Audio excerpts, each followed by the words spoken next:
exactly what happened the night Ethan Cole stood on a stage in front of 200 guests and decided to auction me off for $1. I still remember the soft clinking of glasses around the ballroom, the soft gold lighting, and the way conversations faded the moment he made that announcement. I was seated at table 14, hands folded in my lap, doing everything I could to keep my expression steady. Ethan smiled confidently at the microphone, as if humiliating me were nothing more than a harmless joke to warm up the crowd.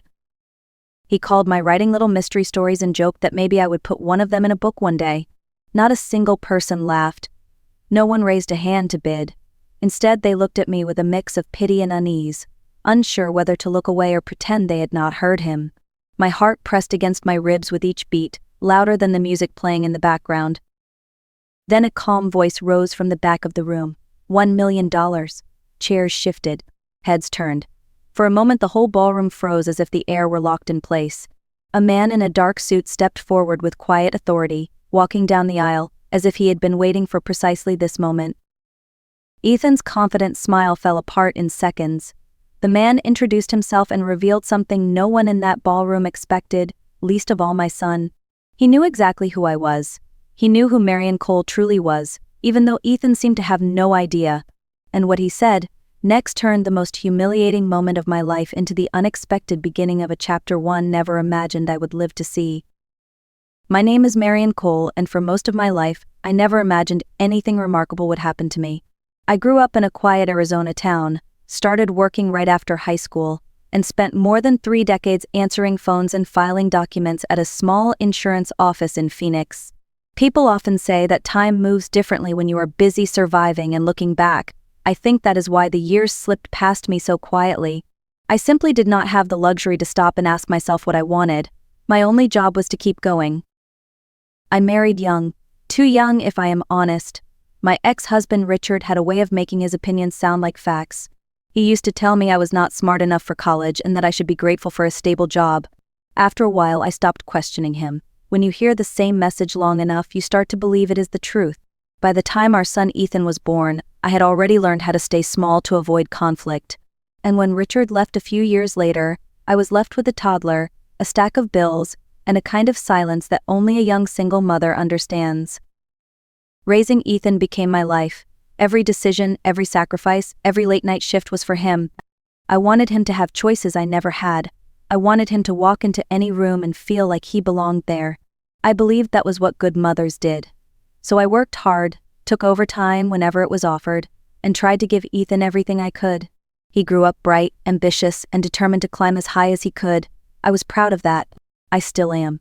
But somewhere along the way he started seeing me as someone he had outgrown. The office where I worked did not care much for celebrations, so my retirement party on a quiet Tuesday afternoon was exactly what I expected. A grocery store cake with my name spelled wrong and a few polite handshakes. I smiled through it all. I always smiled. When Ethan texted that he was too busy to come, I told myself it was understandable. He had a demanding job at a finance firm downtown. Important work that mattered. Mine never had. That evening I went home to my small second-floor apartment. It was quiet, as it always was. I made tea and sat at the kitchen table, staring at the dust floating in the sunlight. I looked around at my thrift store couch, my scratched coffee table, and the space that had become more like a waiting room than a home. For the first time in a long while, the silence felt heavy. I wondered whether this was all my life would be from now on. Waiting for a phone call, waiting for someone to need me. On the counter was my old laptop. I had bought it to stay connected with Ethan, but that was only part of the truth. There was something else I had carried inside me since I was a girl. A quiet dream I had pushed aside because someone once told me it was foolish. Writing. When I was 17, my English teacher, Mrs. Franklin, told me I had a voice worth sharing. I held on to those words for years, even when I stopped believing them. That night, after my retirement party, I opened the laptop and stared at the blank document on the screen. My fingers shook as I typed the first sentence, then another. The words were clumsy, awkward, almost embarrassing, but they were mine. For the first time in decades, I was doing something just for me. No deadlines, no expectations, just the sound of keys clicking in a quiet apartment. I did not know it then, but that small moment, alone at my kitchen table, would be the first step on a path that would change my life in ways I could never have imagined. It was the moment I stopped living behind my own shadow and began discovering who Marion Cole truly was. I did not think of myself as a writer. I still do not know if I believed in myself that first week, but each morning I would make coffee, open the laptop, and add a few more lines to the story that had begun taking shape. The words came slowly, like a faucet that had not been turned on in years. Yet the more I wrote, the more something inside me loosened. It was as if I had been holding my breath for decades without realizing it. The story was simple at first: a woman in her 60s who notices details others overlook. A retirement community where things are not as peaceful as they seem. I was writing about someone I wished I could be, someone who moved through the world with clarity and confidence. Her name was Iris Dalton, and through her, I allowed myself to imagine a version of life where age did not make a woman invisible. Iris was sharp, observant, and unafraid. Everything I had never been. 6 months passed this way. Some nights I stayed up typing until my eyes blurred. Some mornings I woke up unsure if the story was worth finishing, but I kept going inch by page by page. When I finally typed the last sentence, I sat back and stared at the document in disbelief. 240 pages. An entire world born from a quiet apartment, and a retired woman who had almost talked herself out of trying. The manuscript sat untouched for 2 weeks before I gathered the courage to research the next steps. I learned about literary agents, query letters, sample pages, and all the unspoken rules of an industry I had never dared to approach. My palms sweated as I wrote my first query letter, rewriting it 3 times before I sent it.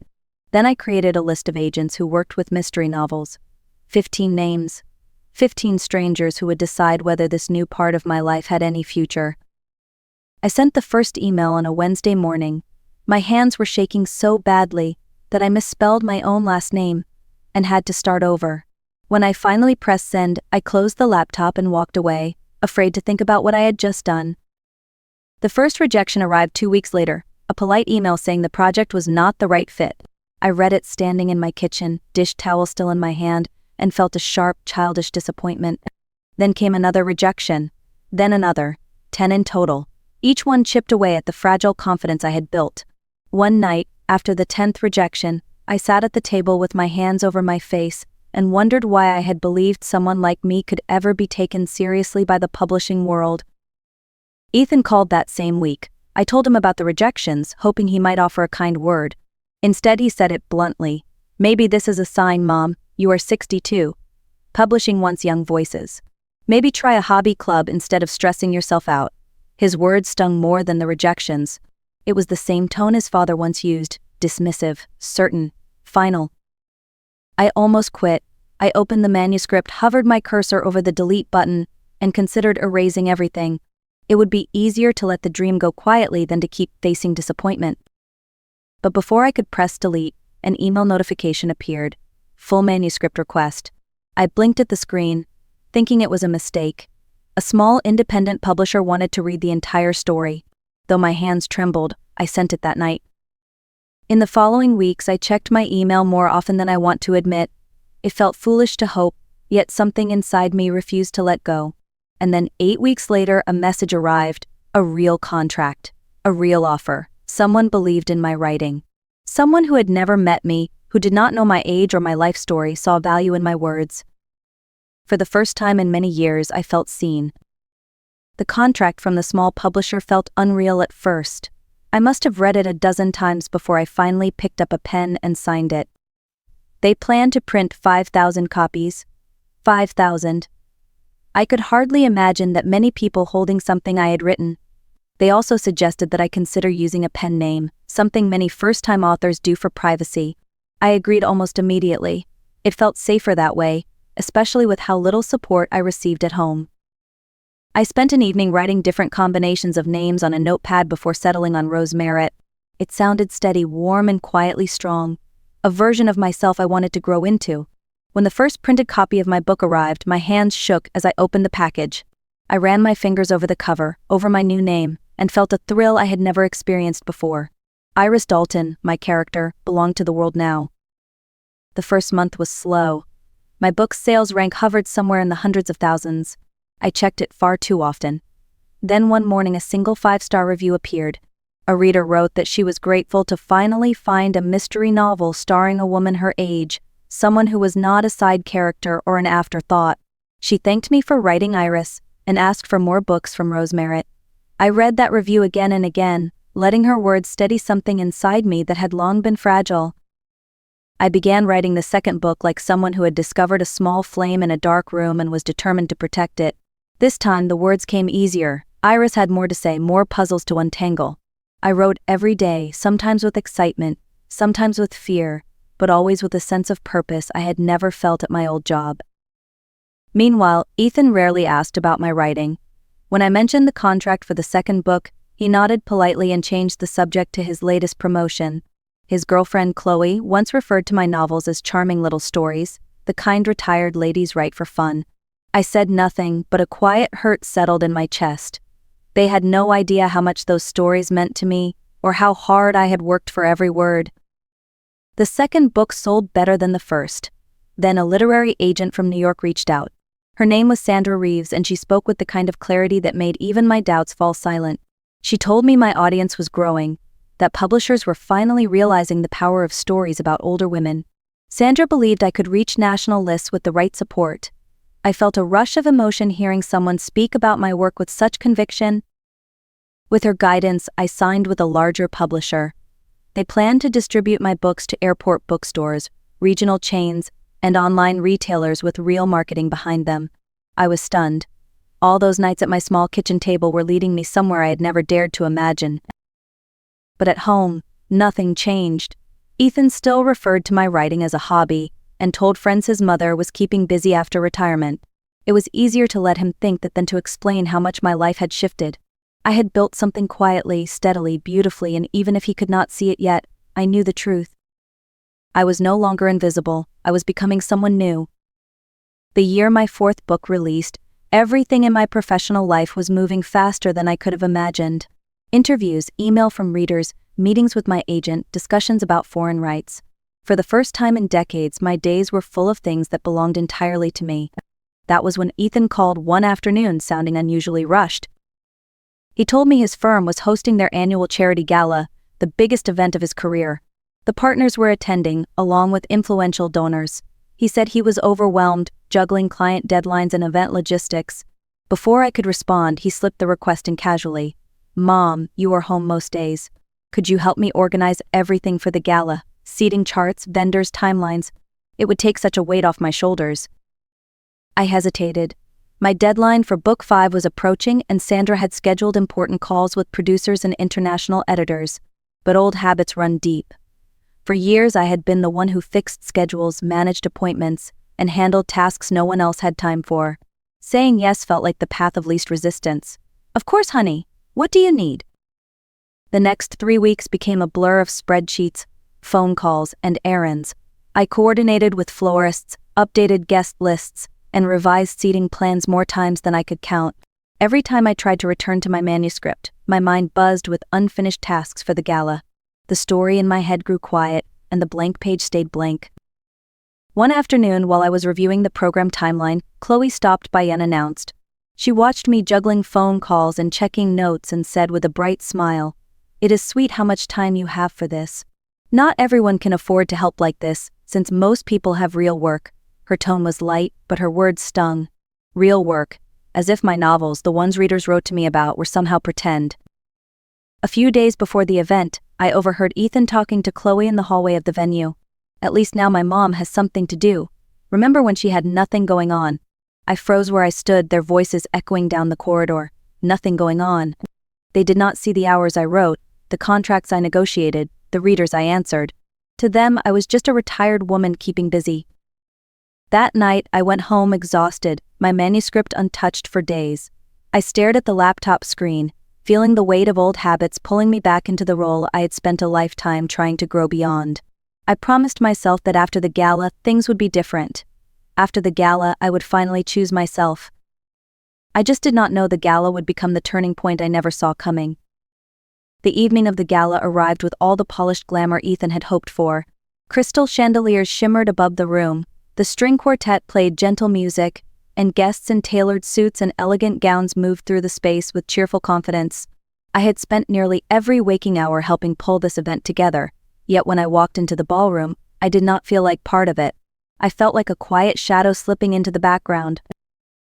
Ethan and Chloe stood near the entrance, greeting partners and donors with bright smiles. Ethan looked sharp in his tuxedo, every bit the ambitious professional he wanted to be. When he saw me, he offered a quick hug and whispered, "Everything looks perfect. Thank you, Mom." Then he turned back to his guests. I took a seat at table 14, far from the front, where the leadership of the firm sat comfortably at table 1. Dinner passed in a blur. I picked at my food, too tired and too anxious to enjoy any of it. The months of work had drained me more than I cared to admit. Still, I felt proud that the event went smoothly.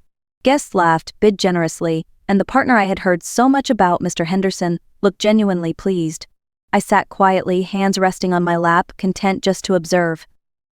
Then came the auction. A professional auctioneer took the stage, energizing the room with practiced enthusiasm. A set of golf lessons with the CEO sold for $25,000. A luxury weekend at a mountain resort went for $40,000. Each item brought applause and excitement. Ethan stood near the stage, beaming, his confidence growing with each successful bid. And then, with a grin far too wide, he stepped toward the microphone. "Ladies and gentlemen, I have one last special item for tonight. A surprise." He looked directly at me before he continued. "I am auctioning off lunch with my mom. Starting bid $1. A few people chuckled politely, unsure whether it was meant to be a joke. Others shifted uncomfortably. I felt my breath catch as a ripple of confusion moved through the room. Ethan kept going, even more amused by the attention. "She stays home writing her little mystery stories, so she has plenty of time for a nice lunch. Maybe she will even put you in one of her books." My face grew warm. I sat perfectly still, as if any movement might make the moment worse. No one raised a paddle. No one wanted to participate. The silence grew thick, suffocating. People stole glances at me, their expressions a mixture of pity and discomfort. I had spent weeks helping create this beautiful evening only to become its closing joke. Ethan's smile began to fade as the silence stretched on. He looked uncertain now, glancing around the room in hopes someone would rescue him with a bid. No one did. Then a steady voice rose from the back of the ballroom. $1 million? The room froze. Conversation stopped mid-sentence. Chairs turned. A man in a dark suit stood with calm confidence, as if this were the most natural thing in the world. He began walking down the aisle, each step slow and deliberate. Ethan looked like the floor had dropped beneath him. The man reached the center of the ballroom, turned to the audience, and said something that changed everything. He said he knew exactly who I was. He introduced himself with a calm authority that seemed to shift the entire atmosphere of the ballroom. "My name is Daniel Hart. I am the head of content development at Silverline Studios." A soft murmur swept across the room. Even I knew the name. Silverline was one of the largest streaming platforms in the country, the kind responsible for some of the most talked about series in recent years. Daniel turned toward me, not toward Ethan, not toward the partners, but directly toward me, as if I were the only person in the room who mattered. "For the past 2 months," he said, "my team and I have been trying to reach the author Rose Merritt. We have been in negotiations for a full-series adaptation of the Iris Dalton mysteries. Our production schedule is time-sensitive, and when her agent mentioned that she was unavailable due to family commitments, I took a calculated guess that led me here tonight." A wave of confusion spread across the audience. People looked at me, then at Ethan and back again. Someone whispered, "Wait, Rose Merritt is here." Another person pulled out their phone, searching frantically. A moment later she gasped, "Her picture matches. It is her." Mr. Henderson, the senior partner, stood slowly, his eyes fixed on me with disbelief. His wife leaned forward, saying she had read all 4 books. I watched recognition ripple across the room like a growing tide. People who had avoided eye contact with me minutes earlier now looked astonished, even eager.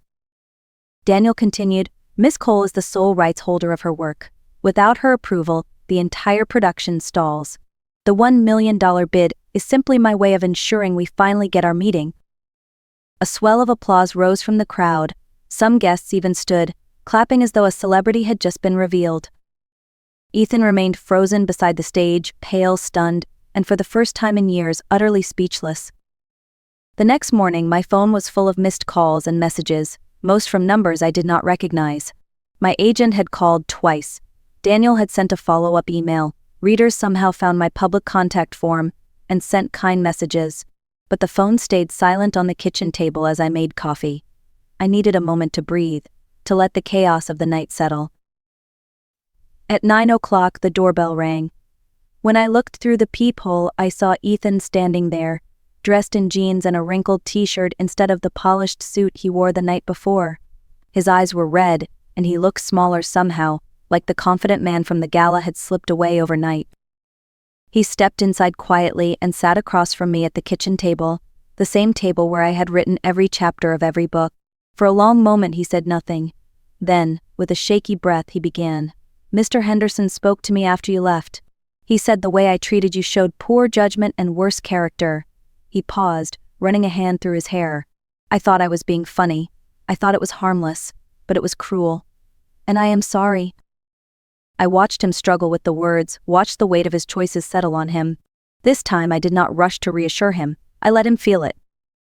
"I love you, Mom," he said quietly, "but I need to learn to respect you and your work.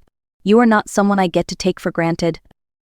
His apology was real, but I knew that words alone would not be enough. I told him calmly that things had to change. I had deadlines, I had commitments. My life could not keep shrinking every time he needed something. For the first time, Ethan nodded without arguing. "I will do better. I want to do better." And for the first time, I believed he meant it. After Ethan left, the apartment felt unusually quiet. I sat at my desk, opened the manuscript for Book 5, and let my fingers rest on the keys. The night before had changed more than just my career. It shifted something inside me, something that had been waiting far too long to rise to the surface. For years, I tried to make myself small so others could feel large. I stayed silent so others could speak comfortably. But choosing myself did not take anything away from anyone. It simply gave me back the pieces of my life I had set aside. I typed the next line of my story with a steady sense of calm. The chapter flowed differently now. Stronger, clearer, honest.